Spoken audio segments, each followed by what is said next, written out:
ناس كتير ما بترضاش تعمل المشبك في البيت علشان الحلقات، وبدون حلقات وبأسهل طريقة هنعمل المشبك في البيت.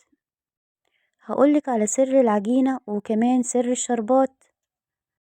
وعد مني هتخلصي الفيديو وتقومي تعملي المشبك وهتعملي مشروع كمان، وهقولك ازاي نعمله بريحة الجاهز وأحسن كمان. معايا 3 كوبايات من الدقيق منخولة كويس جدا، والدقيق دوت متعدد الاستخدامات اللي هو بتاع الحلويات. معايا كمان بنفس الكوباية نص كوباية من النشا، ومعايا كمان معلقتين كبار من السكر الحبيبات، ومعايا رشة ملح ضروري جدا زي معادلة كده، ومعلقة صغيرة مليانة من الخميرة الفورية، ومعلقة صغيرة مليانة من البيكنج باودر. وهنا ماء الزهر ضروري جدا، لما تعملي المشبك لازم تحطي فيه معلقة كبيرة من ماء الزهر في العجينة كده. هنزل كمان بكوبايتين من المية الدافية بنفس الكوباية، وهبتدي أسمي الله، بسم الله الرحمن الرحيم، وهبتدي أعجن كويس جدا. أنا شايفة إن العجينة لسه محتاجة شوية مية كمان، فهديلها نص كوباية مية كمان، يعني المقدار كده كله بالظبط عمل لي 3 كوبايات من الدقيق ونص كوباية من النشا، عليهم كوبايتين ونص من المية.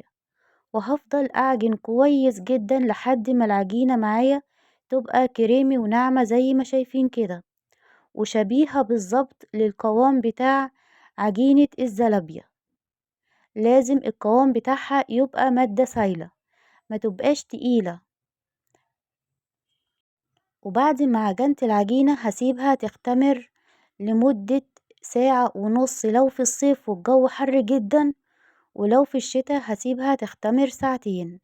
ههبط الخميرة وأركنها على جنب، وأبتدي أعمل الشربات. وشربات الزلابية وشربات المشبك وصوابع زينب لازم يكون تقيل. شربات الحلويات الشرقية بيكون تقيل، فهنحتاج ايه؟ كوبايتين من السكر وكوباية من المية وعصرة نص ليمونة، وهسيبهم يستووا لمدة 7 دقايق. وبعد كده هنزل ب3 معالق من عسل النحل، أو 3 معالق من عسل الكلوكوز. عسل النحل يمشي وعسل الكلوكوز يمشي، يعني اللي متوفر عندك. هنزل كمان بمعلقة كبيرة من ماء الزهر، ولازم ضروري تحطي ماء زهر في العجينة وتحطي كمان ماء الزهر في الشربات. هبتدي بقى أجيب كيس ألبسه في الكوباية زي ما شايفين كده، وأبتدي أحط فيه العجينة وفي زيت سخن بقى، وسمي الله بسم الله الرحمن الرحيم، وابتدي اعملي حلقات. بصوا بقى، خطيرة جميلة، الفكرة دي تحفة بصراحة.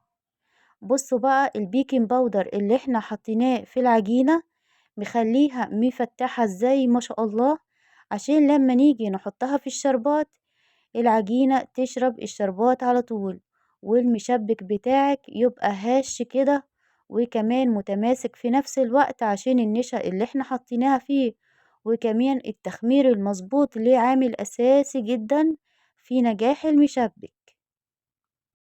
ما تستغنيش عن أي مكون حطيناه في المشبك.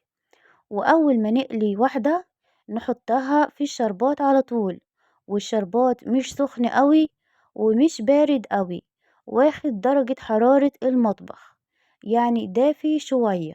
تمام. أول ما المشبك بيستوي بيبقى متماسك ناشف، تدوس عليه يتكسر، علشان احنا حاطين فيه نشا، وكمان مسويينه على نار هادية، فبقى مقرمش. تمام. لما نيجي نحطه في الشربات حطيه في درجة حرارة متوسطة، يعني يكون الشربات واخد درجة حرارة المطبخ ويكون دافي شوية بسيط. هبتدي بقى ايه، اول ما القطعة معايا تستوي على طول، وما بياخدش وقت خالص، ايدك فيه على طول تقليب مستمر، واول ما يستوى زي ما قلت لكم في الشربات على طول، وغطسيه وسيبيه حوالي دقيقة كده دقيقتين لحد ما يشرب الشربات كويس جدا. بصوا شكلها اتغير تماما، يعني معنى كده ان هي شربت شربات. طبعا هتكملي الكمية اللي عندك كلها بنفس الطريقة، وزي ما قلتلك لازم الزيت يكون سخن بس على درجة حرارة متوسطة، علشان لو بارد قطعة العجينة هتنزل الزيت تشرب زيت ومش هتديكي نتيجة كويسة. ولو الزيت سخن جدا هتنزل تتحرق ومش هتستوي، وبرضو مش هتديكي النتيجة اللي انت عايزاها. فاحنا بنقلي في زيت سخن بس على درجة حرارة متوسطة.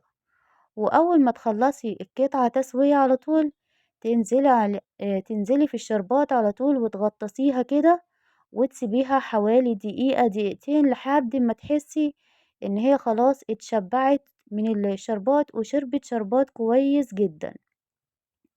الفكرة دي كمان حلوة قوي، ان انتي تحطي العجينة في الازازة وتبتدي كده ايه تنزلي العجينة في الزيت زي حلقات كده. على فكرة الطريقتين أجمل من بعض، مش لازم يكون عندك حلقات علشان تعملي مشبك. طريقته سهلة جدا وبسيطة وفي منتهى الجمال. وعايزة أقول لكم إن النتيجة ما شاء الله في الآخر مرضية للغاية. يعني هتخلصي الفيديو وتقومي تعملي مشروع مشبك ما شاء الله. وعايزة أقولك إن 3 كوبايات عملولي كمية كبيرة أوي ما شاء الله اللهم بارك. يعني لو هتفتحي مشروع ربنا يفتح علينا يا رب وعليكي وعلى أمة محمد اللهم أمين. ربنا يرزق الجميع يا رب. ممكن تجربي مثلا زي كيلو مثلا وتأكلي حبايبك منه، بس بالله عليكي استحلفك بالله ما تغيري أي مقدار أنا حطيته في الوصفة.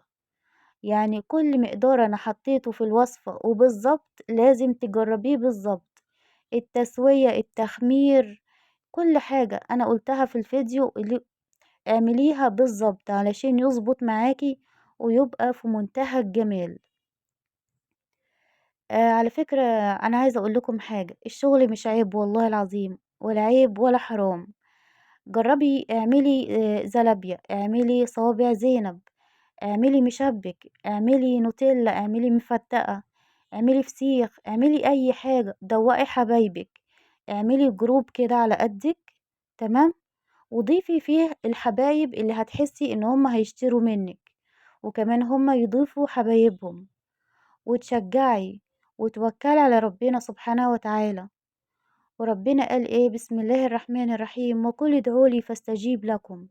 الدعاء بيغير القدر على فكرة.